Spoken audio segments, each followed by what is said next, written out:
देव भगवान की जय। प्यारे कृष्ण कन्हैया लाल की जय। श्रीमद् वाल्मीकि रामायण द्वितीय खंड का उत्तरकांड चल रहा है और आज है त्रिनवतितमः सर्गः 93वां सर्ग। श्री राम के यज्ञ में महर्षि वाल्मीकि का आगमन और उनका रामायण गान के लिए कुश और लव को आदेश। वर्तमाने तथा भूते यज्ञे चा परमाद्भुते सशिष्य आजगामाशु भगवान ऋषि। इस प्रकार वह अत्यंत अद्भुत यज्ञ जब चालू हुआ उस समय भगवान वाल्मीकि मुनि अपने शिष्यों के साथ उसमें शीघ्रतापूर्वक पधारे। उन्होंने उस दिव्य एवं अद्भुत यज्ञ का दर्शन किया और ऋषियों के लिए जो बाड़े बने थे उनके पास ही उन्होंने अपने लिए भी सुंदर पर्णशालाएं बनवाईं।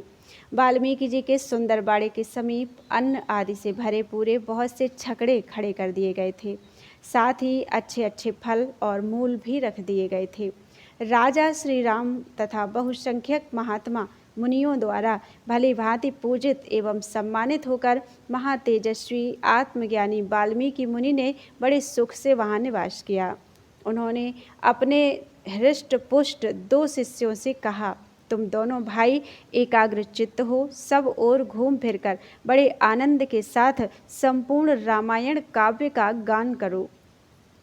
ऋषियों और ब्राह्मणों के पवित्र स्थानों पर, गलियों में, राजमार्गों पर तथा राजाओं के वास स्थानों में भी इस काव्य का गान करना। श्री रामचंद्र जी का जो गृह बना है उसके दरवाजे पर जहाँ ब्राह्मण लोग यज्ञ कार्य कर रहे हैं वहाँ तथा ऋत्विजों के आगे भी इस काव्य का विशेष रूप से गान करना चाहिए।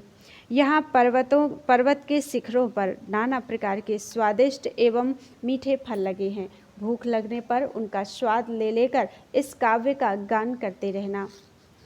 बच्चों, यहाँ के सुमधुर फल मूलों का भक्षण करने से ना तो तुम्हें कभी थकावट होगी और ना तुम्हारे गले की मधुरता ही नष्ट होने पाएगी। यदि महाराज श्री राम तुम दोनों को गान सुनने के लिए बुलावें तो तुम उनसे तथा वहाँ बैठे हुए ऋषि मुनियों से यथा योग्य विनयपूर्ण वर्ताव करना। मैंने पहले भिन्न भिन्न संख्या वाले श्लोकों से युक्त रामायण काव्य के सर्गों का जिस तरह तुम्हें उपदेश दिया है उसी के अनुसार प्रतिदिन 20-20 सर्गों का मधुर स्वर से गान करना। धन की इच्छा से थोड़ा सा भी लोभ न करना। आश्रम में रहकर फलमूल भोजन करने वाले वनवासियों को धन से क्या काम। यदि श्री रघुनाथ जी पूछें, बच्चों तुम दोनों किसके पुत्र हो, तो तुम दोनों महाराज से इतना ही कह देना कि हम दोनों भाई महर्षि वाल्मीकि के शिष्य हैं। ये वीणा के 7 तार हैं, इनसे बड़ी मधुर आवाज़ निकलती है। इसमें अपूर्व स्वरों का प्रदर्शन करने वाले ये स्थान बने हैं।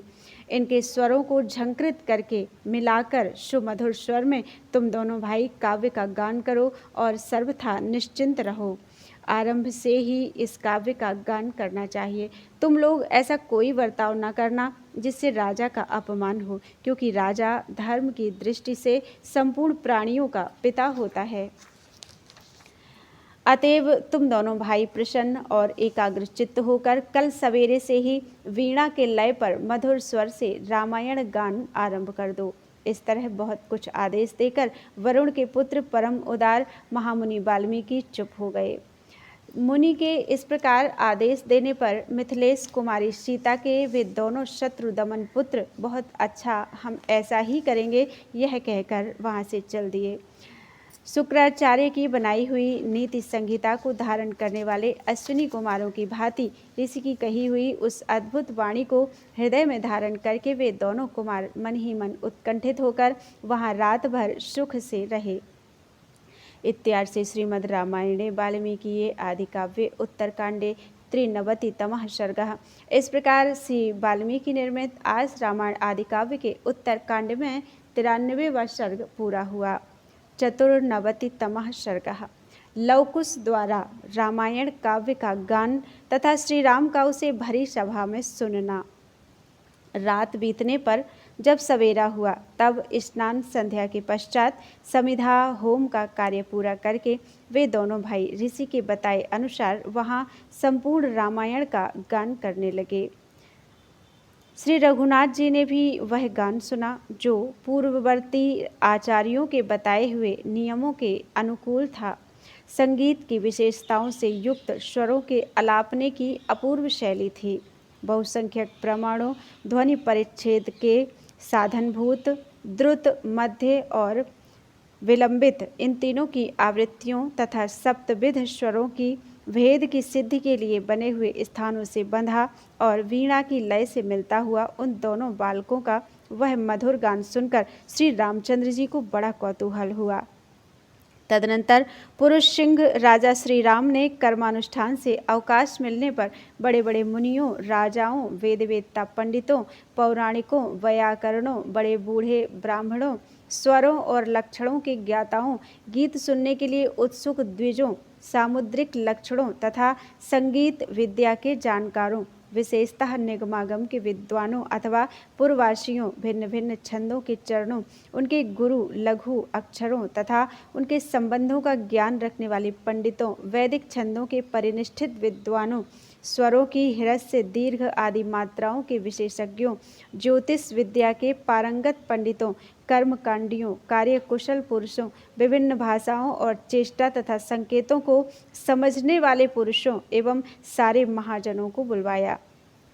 इतना ही नहीं, तर्क के प्रयोग में निपुण नैयायिकों, युक्तिवादी एवं बहुज्ञ विद्वानों, छंदों, पुराणों और वेदों के ज्ञाता, द्विजवरों, चित्रकला के जानकारों, धर्मशास्त्र के अनुकूल सदाचार के ज्ञाताओं, दर्शन एवं कल्पसूत्र के विद्वानों, नृत्य और गीत में प्रवीण पुरुषों, विभिन्न शास्त्रों के ज्ञाताओं, नीति निपुण पुरुषों तथा वेदांत के अर्थ को प्रकाशित करने वाले ब्रह्मवेत्ताओं को भी वहाँ बुलाया। इन सबको एकत्र करके भगवान श्री राम ने रामायण गान करने वाले उन दोनों बालकों को सभा में बुलाकर बिठाया। सभासदों में श्रोताओं का हर्ष बढ़ाने वाली बातें होने लगी। उसी समय दोनों मुनि कुमारों ने गाना आरंभ किया। फिर तो मधुर संगीत का तार बंध गया। बड़ा अलौकिक गान था। गेय वस्तु की विशेषताओं के कारण सभी श्रोता मुग्ध होकर सुनने लगे। किसी को तृप्ति नहीं होती थी। मुनियों के समुदाय और महापराक्रमी भूपाल सभी आनंद मगन होकर उन दोनों की ओर बारंबार इस तरह देख रहे थे मानो उनकी रूप माधुरी को नेत्रों से पी रहे थे। वे सब एकाग्रचित्त हो परस्पर इस प्रकार कहने लगे, इन दोनों कुमारों की आकृति श्री रामचंद्र जी से बिल्कुल मिलती जुलती है। ये बिंब से प्रकट हुए प्रतिबिंब के समान जान पड़ते हैं। यदि इनके सिर पर जटा न होती और ये बलकल न पहने होते तो हमें श्री रामचंद्र जी में तथा गान करने वाले इन दोनों कुमारों में कोई अंतर नहीं दिखाई देता। नगर और जनपद में निवास करने वाले मनुष्य जब इस प्रकार बातें कर रहे थे, उसी समय नारद जी के द्वारा प्रदर्शित प्रथम सर्ग मूल रामायण का आरंभ से ही गान प्रारंभ हुआ। वहाँ से लेकर 20 सर्गों तक का उन्होंने गान किया। तत्पश्चात अपराह्न का समय हो गया। उतनी देर में 20 सर्गों का गान सुनकर भ्रातृवत्सल श्री रघुनाथ जी ने भाई भरत से कहा, काकुत्सत, तुम इन दोनों महात्मा बालकों को 18,000 स्वर्ण मुद्राएं पुरस्कार रूप में शीघ्र प्रदान करो। इसके सिवा यदि और किसी वस्तु के लिए इनकी इच्छा हो तो उसे भी शीघ्र ही दे दो।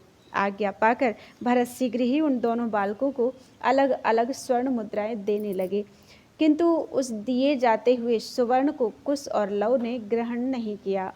वे दोनों महामनस्वी बंधु विस्मित होकर बोले, इस धन की क्या आवश्यकता है? हम वनवासी हैं, जंगली फलमूल से जीवन निर्वाह करते हैं, सोना चांदी वन में ले जाकर क्या करेंगे? उनके ऐसा कहने पर सब श्रोताओं के मन में बड़ा कौतूहल हुआ। श्रोता और श्री राम सभी आश्चर्यचकित हो गए। तब श्री रामचंद्र जी यह सुनने के लिए उत्सुक हुए कि इस काव्य की उपलब्धि कहाँ से हुई है। फिर उन महातेजस्वी रघुनाथ जी ने दोनों मुनि कुमारों से पूछा, इस महाकाव्य की श्लोक संख्या कितनी है? इसके रचयिता महात्मा कवि का आवास स्थान कौन सा है? इस महान काव्य के कर्ता कौन मुनीश्वर हैं और वे कहाँ हैं? इस प्रकार पूछते हुए श्री रघुनाथ जी से वे दोनों मुनि कुमार बोले, महाराज, जिस काव्य के द्वारा आपके इस संपूर्ण चरित्र का प्रदर्शन कराया गया है उसके रचयिता भगवान वाल्मीकि हैं और वे इस यज्ञ स्थल में पधारे हुए हैं। उन तपस्वी कवि के बनाए हुए इस महाकाव्य में 24,000 श्लोक और 100 उपाख्यान हैं। राजन, उन महात्मा ने आदि से लेकर अंत तक 500 सर्ग तथा 6 कांडों का निर्माण किया है। इनके सिवा उन्होंने उत्तर कांड की भी रचना की है। हमारे गुरु महर्षि वाल्मीकि ने ही उन सब का निर्माण किया है। उन्होंने आपके चरित्र को महाकाव्य का रूप दिया है। इसमें आपके जीवन तक की सारी बातें आ गई हैं। महारथी नरेश, यदि आपने इसे सुनने का विचार किया है तो यज्ञ कर्म से अवकाश मिलने पर इसके लिए निश्चित समय निकालिए और अपने भाइयों के साथ बैठकर इसे नियमित रूप से सुनिए। तब श्री रामचंद्र जी ने कहा, बहुत अच्छा, हम इस काव्य को सुनेंगे। तत्पश्चात श्री रघुनाथ जी की आज्ञा लेकर दोनों भाई कुश और लव प्रसन्नतापूर्वक उस स्थान पर गए जहाँ मुनिवर वाल्मीकि जी ठहरे हुए थे।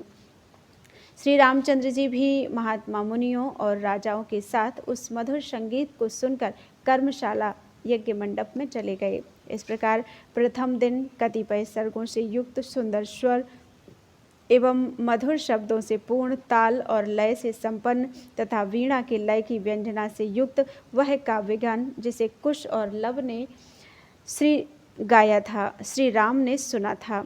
इत्यार्षे श्रीमद् रामायणे वाल्मीकि आदि काव्ये उत्तरकांडे चतुर्नवतितमः सर्गः।